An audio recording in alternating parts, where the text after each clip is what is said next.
So good afternoon, everyone, and welcome to this IULM FLOW talk, the 31st. We are here with Dr. Astrid Daprà, who is an expert in luxury and fashion. So we are going to talk today about environmental forces shaping marketing action. In particular, I wanted to choose this title because of the strength and the dramatic effects that we are witnessing concerning the macroeconomic factors that are basically shaping marketing actions. Now, as you know, in marketing, we have this model, which is a model that concerns the macroeconomic forces. This is everybody knows this model is the step model, pest model, or pestle model. It's a model that tells basically that there are political factors, legal, economic, environmental factors, technological factors that shape, in a sense, what companies do in their decision making, in their everyday decision making.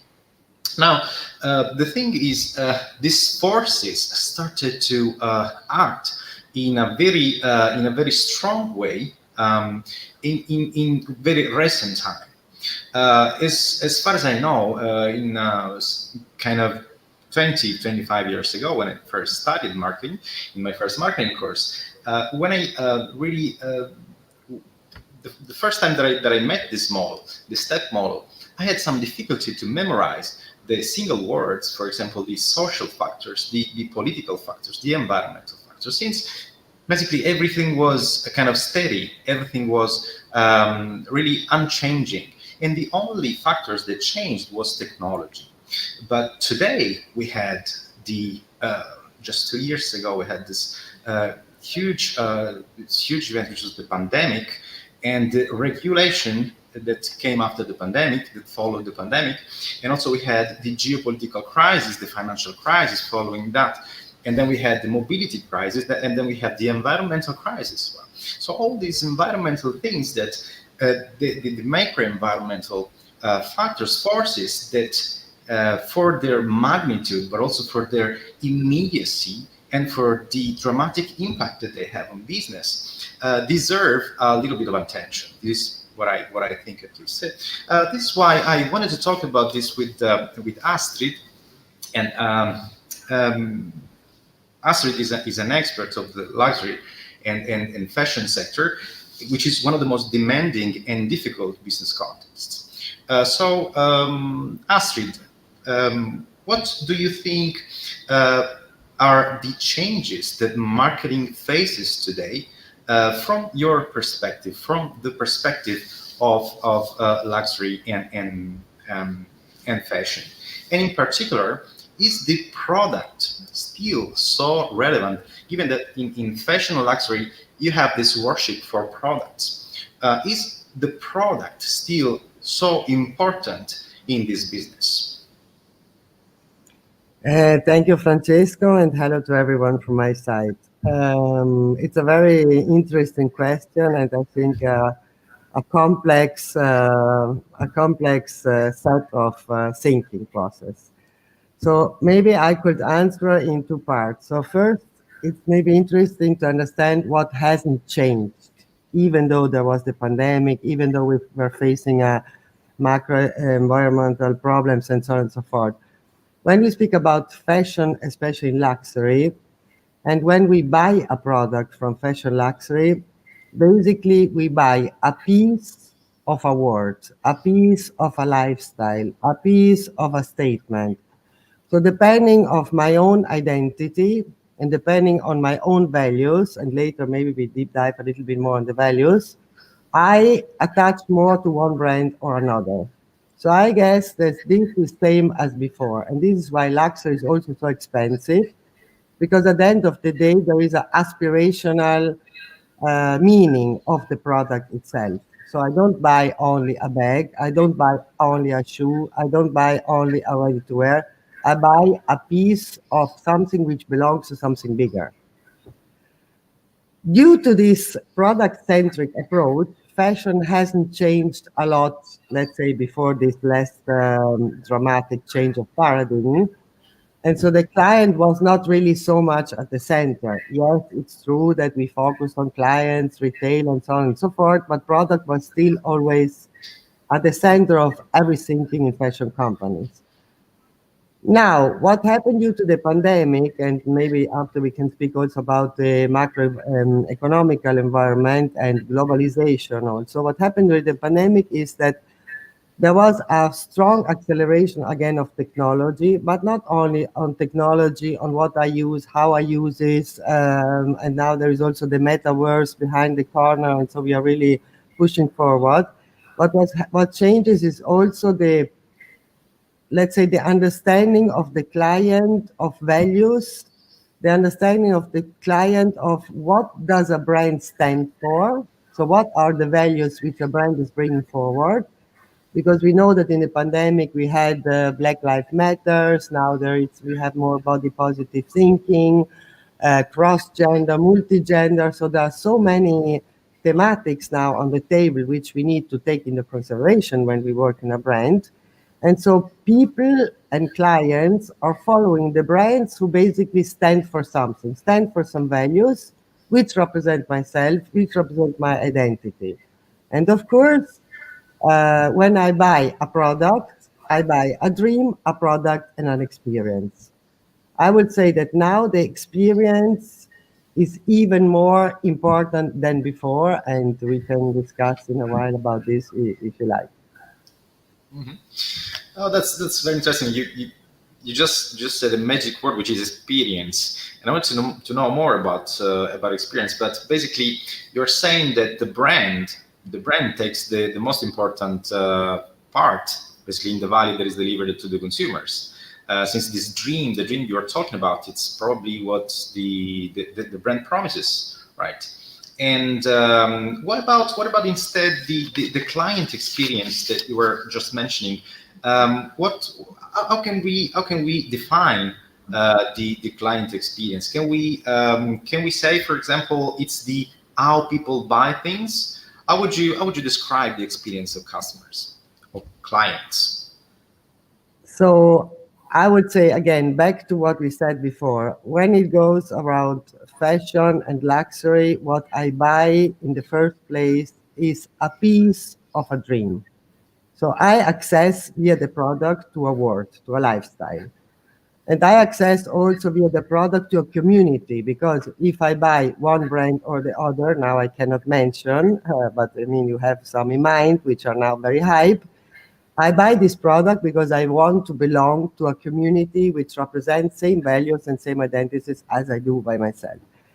So when I access the web, so I go on the .com page of a brand, or I go to retail, which is physical, or I go even to a merged experience between physical and digital, what I expect is that the client experience of these brands is consistent and coherent with what the brand is promising, so with the brand promise. So here, and here, this will be a more technical conversation if you want, maybe later. As a brand, I need also to understand how my tone of voice should be, not only online. So if I'm a funny brand, if I'm a serious brand, if I'm a warm brand, a cold brand, I'm global, I'm local. So how do I want to speak with my client across channels, of course?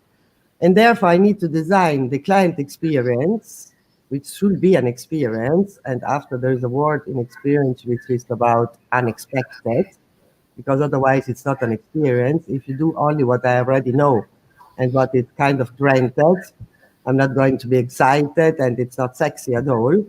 So client experience has always to do with unexpected.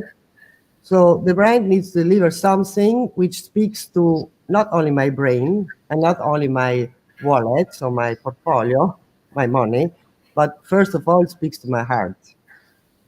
Okay, okay. Now it's something interesting that you said that you just said that it's unexpected. Use this word, unexpected.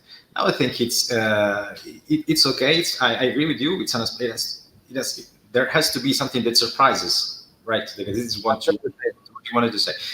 But probably there is also something that needs to be systematically managed, say, so that it recurs from one experience to the other, so that you can recognize that that is that experience and not another one, right? So the need to change has to be balanced with the need to be coherent on the other side, right? Absolutely. And here we go to another concept which is very fascinating in luxury and in fashion, how to go from a dream to reality, you know?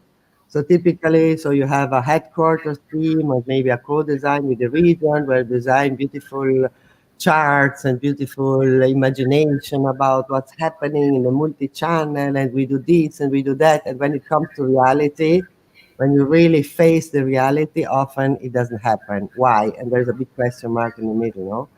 So all the global brands, and I mean all the big brands we know, not only fashion, but in general luxury, they play on a global scale.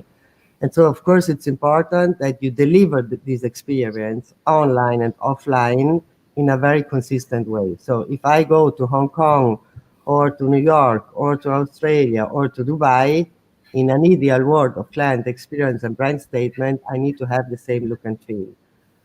So now we could discuss for hours, but we don't have the time, but we can go a little bit deeper in this conversation.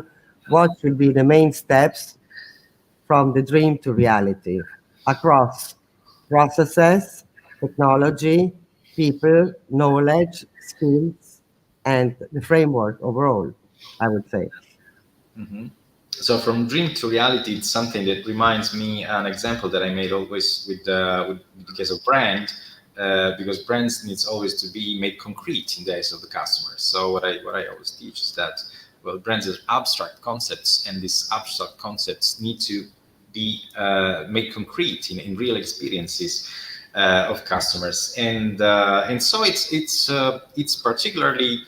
Let me do the role of the professor here. I'm going to play the professor, and so I frame here as I see two concepts: the dream part, which is the brand. Then I see the concrete part, which is actually the retail, because what happens in retail is always something physical. It's the where the consumer's purchases, or the client purchases the products, and which also means it's the how. It's that part of the how the client experience is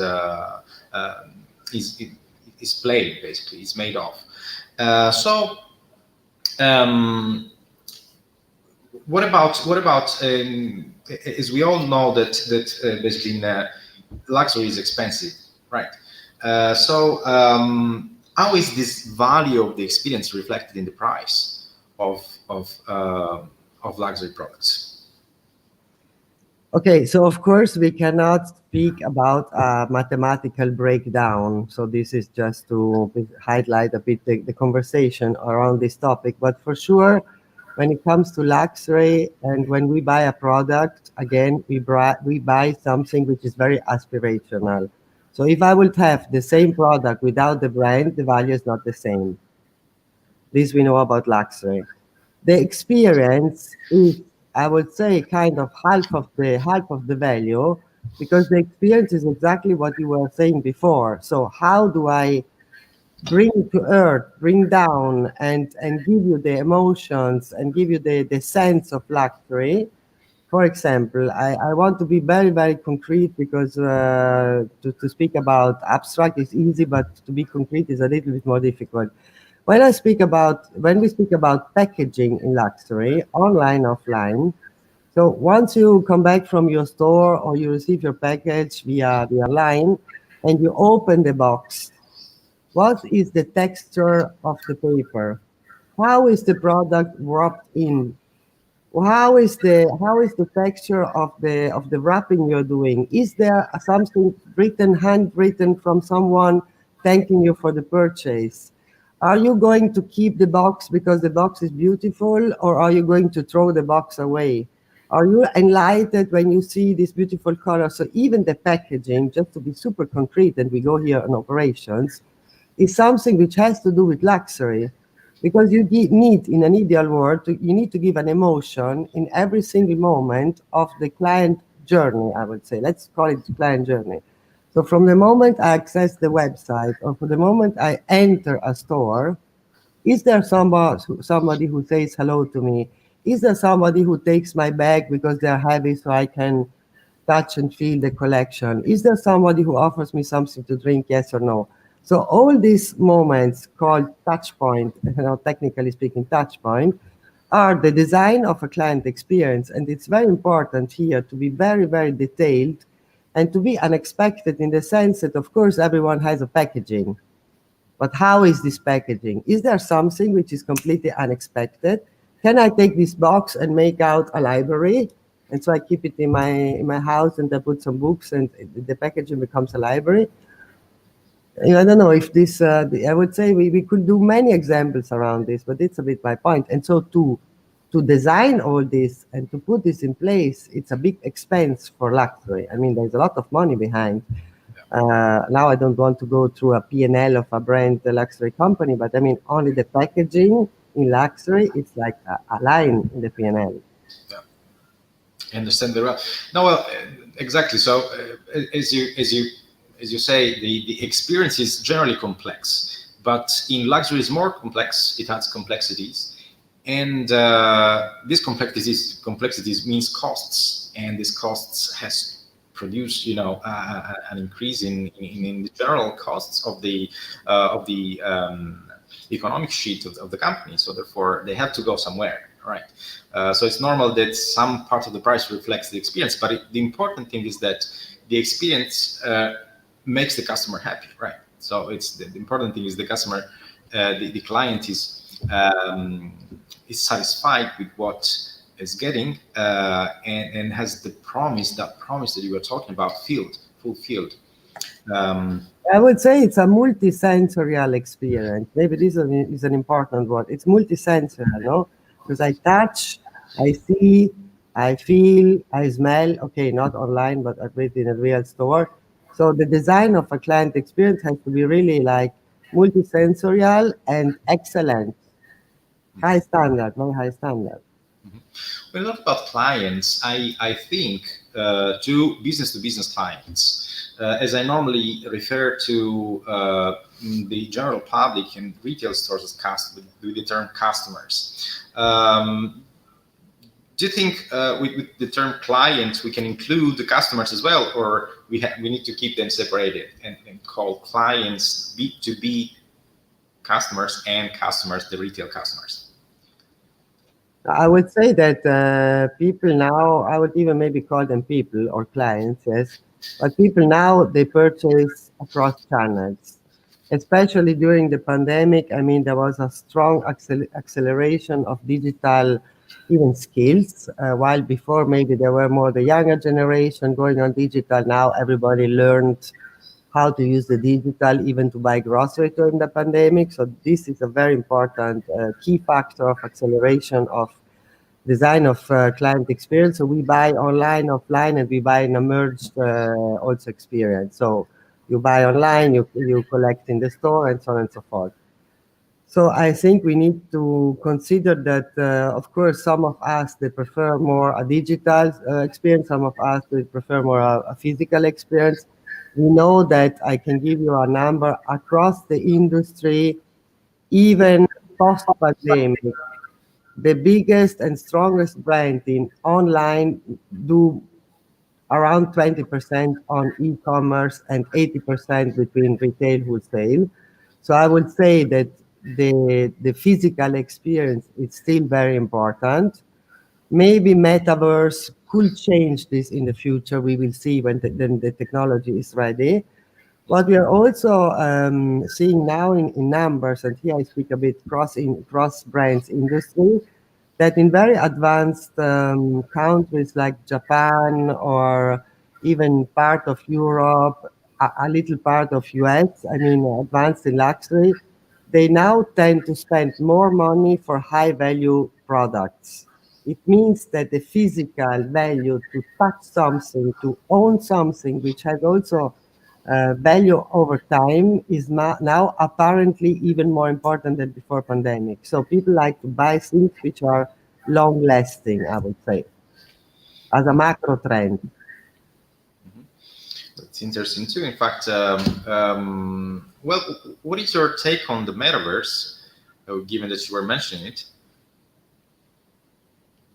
in terms of the changes that will? I guess personally, from what I see, and I'm working a bit around this thing because it's interesting. It's very interesting and fascinating, even a bit scaring, but we need to study. I would say that in the future, metaverse will be a third channel. So there will be physical, online, let's say regular online, and this new channel.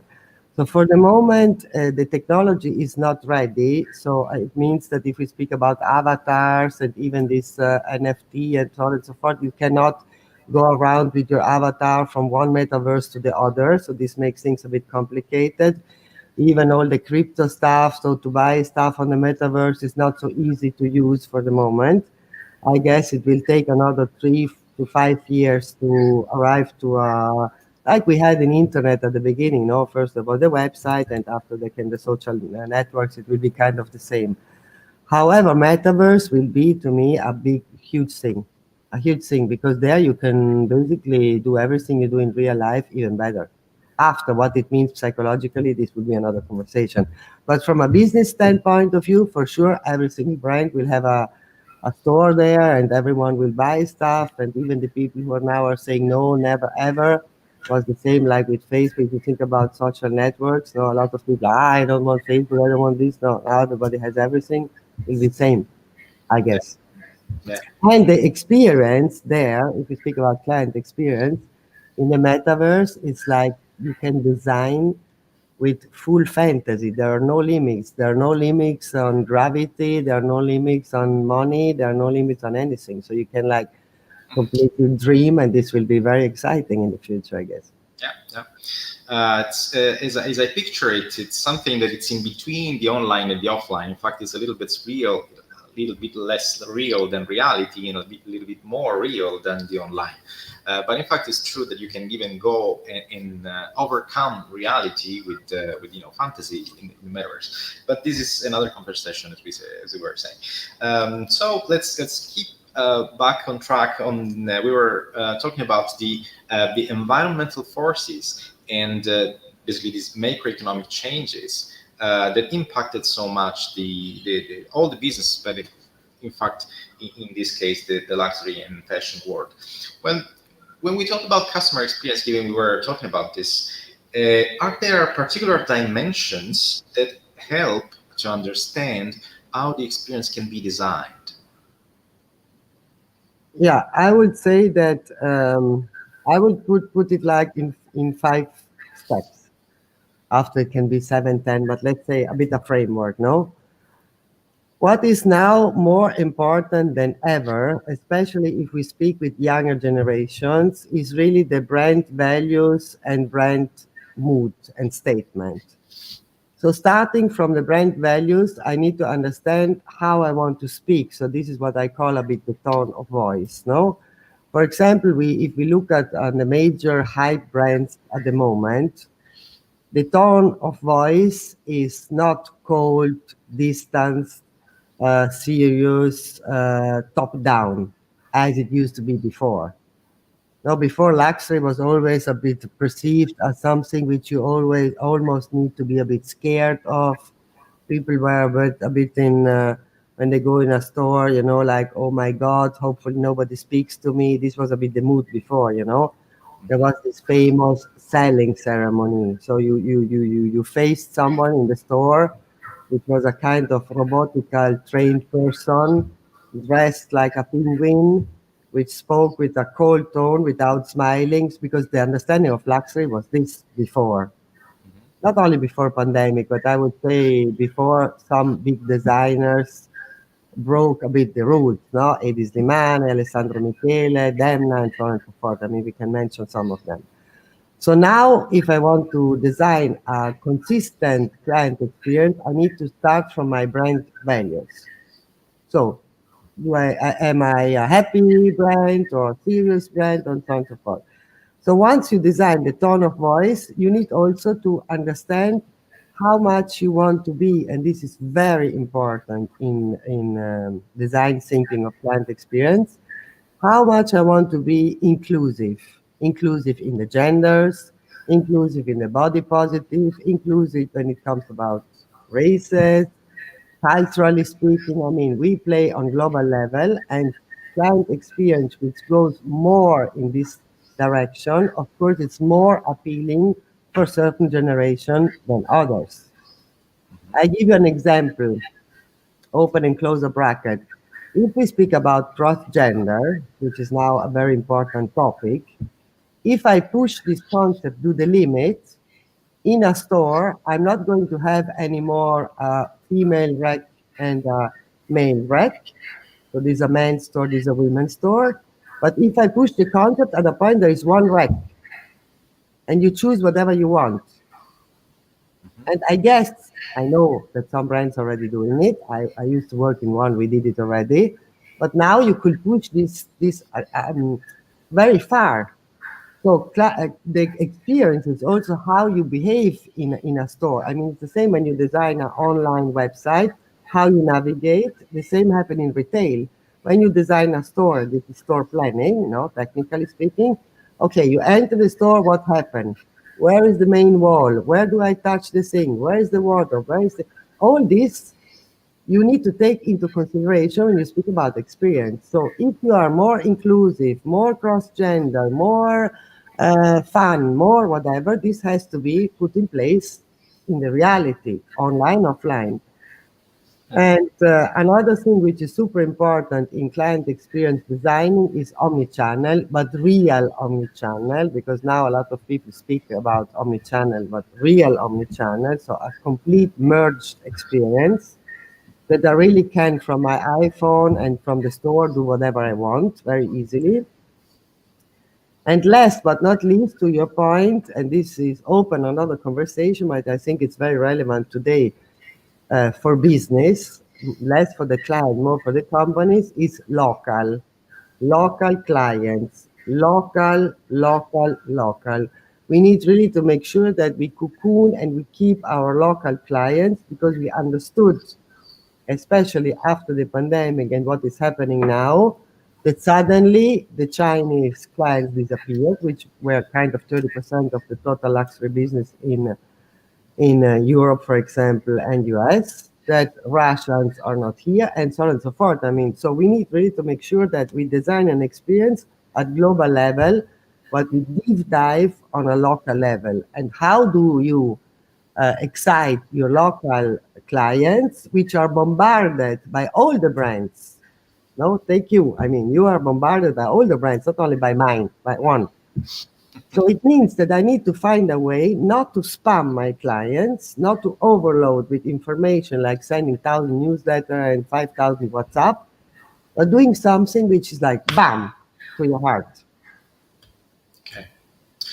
It seems now as you were speaking, I was figuring out. Basically, two. I think important facts in managing brands and luxury brands in particular. You have this dream part on the one side, and then you have, at least you mentioned, some real concrete things. For example, the fact that the brand has to be more inclusive or less inclusive, or the fact that the brand has to be attached to what happens in reality. So one thing is the dream, but at the same time, I think I sense that this dream has to be casted into reality, which before being the reality of the store, it has to be the reality of the everyday, of what happens every day in the world, right? Of what happens in the society, basically. Absolutely. So that's an interesting thing. I know that given the changes we're facing in these days, luxury companies are facing radical changes in terms of organization, and we have this many new job titles popping up. For example, the customer experience manager, customer experience director, consultant, the customer experience agent, the specialist, advocates. How do these jobs? How do this new job title fit with the old schema? are they sufficient to change and to support the change basically we are talking about, or is it? Are we asking too much to these new job titles, these new managerial positions? So this is a question for $1 million. I would say that, generally speaking, allow me to be a bit to provoke for a moment, but so maybe we can have the conversation. Generally speaking, if we think about organizational design, the companies are still organized in these hierarchical org charts like 60, 80 years ago, right? There's always the boss, and after the managers, and below the other managers, and the other managers, and so on and so forth. So this hasn't changed, but probably an organization should be around, no? The client in the center and everyone around. So this will be the vision to go in the future.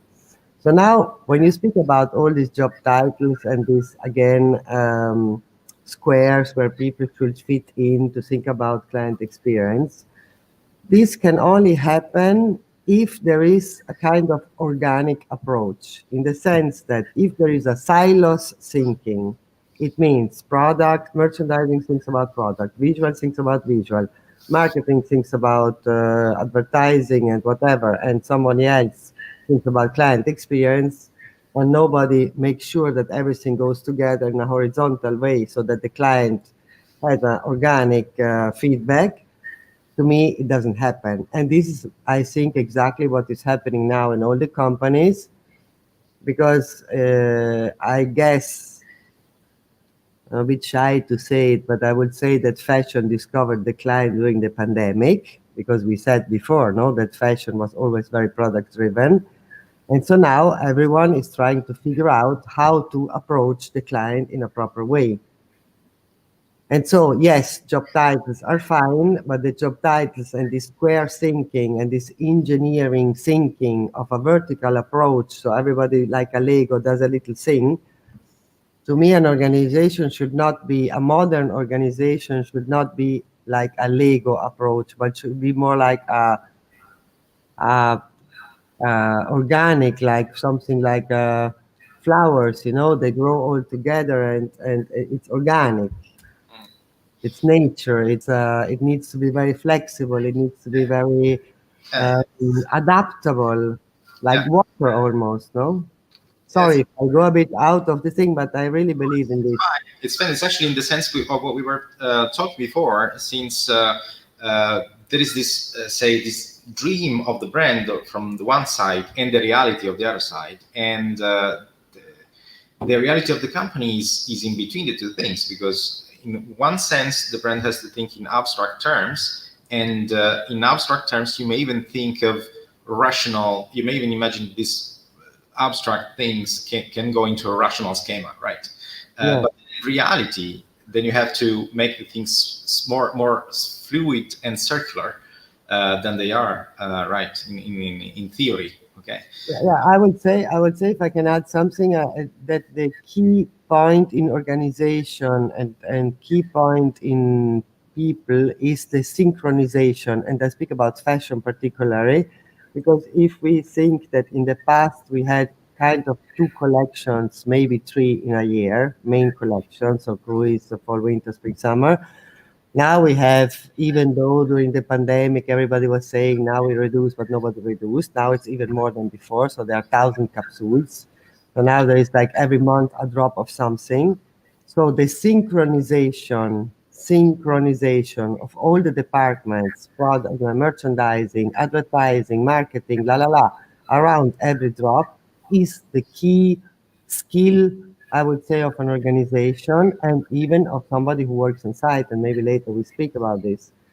So this organic, synchronized approach, you know, like in nature you have this, when all the birds turn in the same moment, or all the fishes turn in the same moment in the ocean. So they all swim together and something happens and zang, everybody moves. How can we arrive to this organization? We will figure out together. For the moment, it's a bit more elephant movement. it's more in theory than in practice, but in fact, perhaps the technology will be a factor in this sense, right? Absolutely. Push towards more flexible and say organizations that can take information from the outside and work fast on this information and take decisions, and which allows companies to Yeah. Either we do this or at a point it will happen like with the crypto. The crypto, they are bypassing the full bank system. So the bank system was not able to reorganize themselves fast enough, and so the clients decided to bypass the system and do the crypto by their own. I mean, this to me is such an amazing study on how real life and clients are basically changing from outside the inside. I don't know if this will happen in luxury, but this could be something to discuss in your master. No, exactly. That would be really a million-dollar question for several reasons. But I think this world of crypto will change. First of all, the way in which we participate to decisions rather than just the exchange. The exchange is a little part of the crypto thing. The more important thing is perhaps the way in which we participate in decisions. I wanted to ask you this thing that, well, we've been talking about luxury context until now, but if we go beyond that context, now we know that fashion has always been a trendsetter in client experience, right? From the examples you made before. Now, is this going to be relevant in other business environments, in other business contexts? But generally speaking, since the competition is higher in all the industries, I would not say only in fashion, but in general in the industry, at the end of the day, you play the game on the experience part. I mean, if we agree that what is important to recruit, retain, and upgrade the clients, because these are with the KPIs of client experience, it means that you, of course, need to design something so that the client prefers your brand than another. What is stronger in luxury and in fashion than in other industry, and this is why fashion is very sexy to work in, luxury in general, is that you need to, maybe you need to be a bit more pragmatic, a bit more, the storytelling needs to be a bit more explained than in fashion, which is more a dream part. But yes, absolutely. I think that in all the industries where people work, you need to design a client experience in all of them. Okay. So this is not going to be a quick trend, as far as I can understand. So finally, given we are, in fact, we are universities, what we do is to prepare the students for to face the challenges of the real world and the real business world in which they will operate. What are the competencies that our students need to have, in your opinion? What are the competencies that these jobs needs and we need not to miss? So based on what we said since the beginning of our conversation, and we are trying to keep it a bit high level here because we could go on for hours around these topics. I think that, and maybe you can help after to clusterize a little bit. So there are skills, but there is also the attitudes, no? First of all.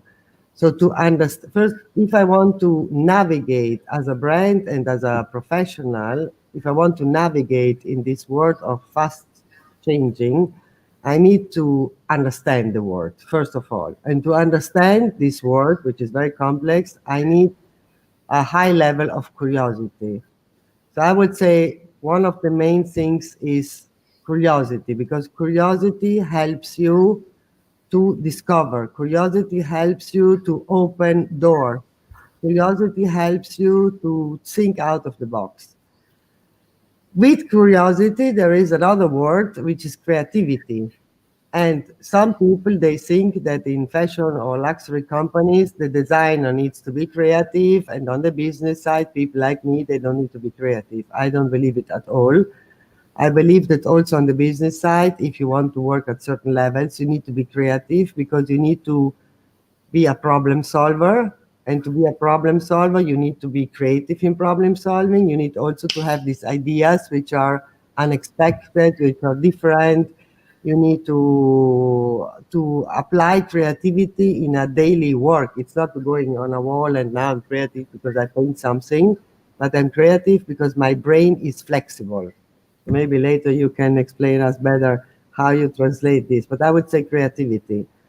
Um, in companies, especially, I would say when you work on a global level, like we all do, you need to be empathic. So you need to put yourself in the mindset of other cultures, not only of other clients, but also of your colleagues and your peers in other regions. If I work with the Japanese team, if I work with the Chinese team, if I work with the people from US.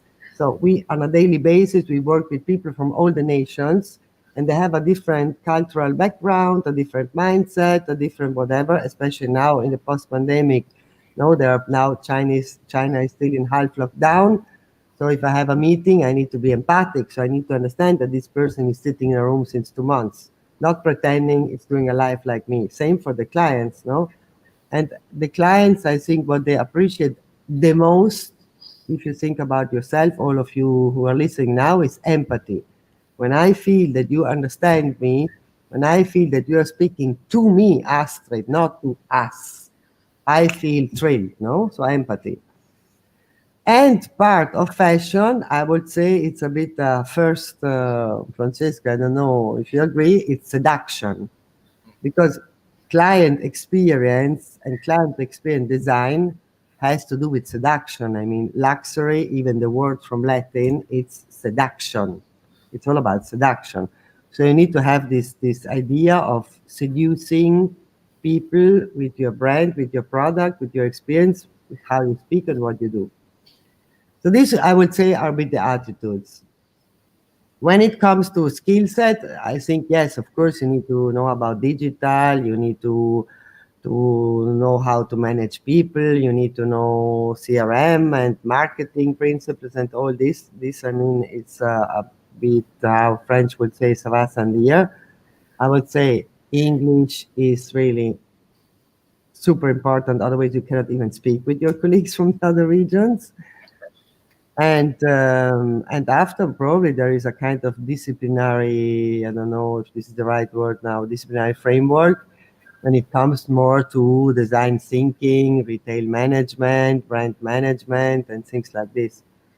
So it's a bit, as we are speaking about the organic organization versus a Lego engineeristic organization, I would say that even the skill set today needs to be more organic, merged, no? So a bit of technology, a bit. I would say that the winning people in companies now are multidisciplinary people. So they know many things, a bit of technology, a bit of economics, a bit of marketing, a bit of product, a bit of visual. It's very difficult now to work if you are very vertical. And I think, Francesco, if I look at the CVs, which I mean, we are doing interviews every day, and my colleagues. So while in the past you see very vertical CVs, no, they did always the same things over years and years. Now you see that the people start to do. I did a bit of this after I went to for a year to US, and after I worked in the e-commerce, and after I came back, and I worked in retail, and after I went to marketing, and after I went a little bit to merchandising. So this idea of being very flexible also in your choices. I don't know if I answered properly to your question. Well, yes, it seems that this flexibility that you build in your career, it's something that you have in your mindset, in fact. So you have to develop this flexible mindset in order to be competent in this and be ready to face the challenges that luxury and fashion poses, but also I think other sectors, right? Other industries. So well, this is in fact you were mentioning the attitudes, in fact. Well, attitudes, this is something that the students normally have on their background. They have developed, for example, a sense of curiosity. There are some people who are more curious than others, more empathetic than others, more selective or creative than others. Absolutely. So perhaps, Right, but you can train. Yeah, so no, you don't need to be, necessarily kind of the top on all these dimensions. But perhaps even if you are, for example, curious, that could be a start, and you might, for example, increase your ability to be more empathetic or more seductive.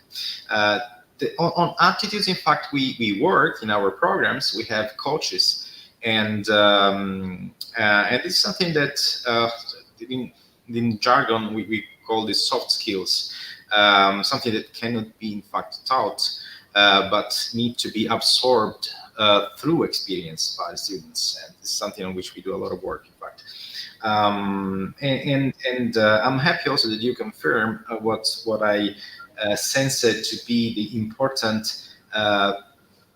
say, the basic tenets that we have to consider when we want to manage the client experience, which are the brand, the retail, and finally the client experience, which is the trade union of brand retail, right? So we can say that. And so the way in which we study the client experience is through design thinking, right? So through including in our programs the design thinking modules. Very important, because in the design thinking, basically, you include all what we said, no? You really need to put together a bunch of approaches in one. Yeah, it's the kind of flexible organization that you're envisioning. In fact, it's the whole marketing discipline that goes beyond the standard models with which we have been used to think. For example, the 4 Ps or this schemas, the segmentation, positioning, all the things that we study normally, which are kind of revolutionized by the design thinking attitude and the day by day doing new things. In fact, things that surprise customers, clients, things that are unexpected and that require a lot of flexibility, as you were saying. Right, so. Yeah, I would also maybe add that due to the fact that now there is this really generational kind of gap due to technology and due to many things we could maybe discuss in another moment, it's very important to include in the design thinking, and therefore it's interesting also to attend a master like yours, people which are from this generation. Because you cannot design something around something which is very far from you and you don't experience on a daily basis. So the idea of the organic approach in a company, and I see it now happen in some brands, and this to me is a very good news for younger people which are approaching now, is to include even the stagiaire of the moment in a design thinking process, not only the top management, so that you have really a bottom-up and a top-down approach. And I'm sure you will discuss about this, no? Given you were talking about, you just mentioned the younger generation, what is the suggestion you would give, not just to us, but to the young generations in order to do well and to be ready to face the challenges of the business of the business world and of the job market?